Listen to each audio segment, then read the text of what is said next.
है, अच्छी बात है।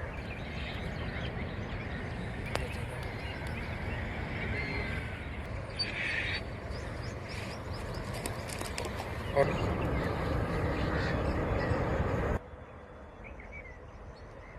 ये महिला सुबह सुबह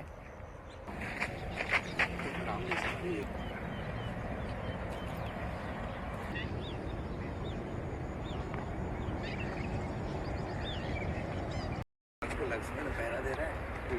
नंबर भी आया ना वो भी घर में नहाया है कभी? नहीं।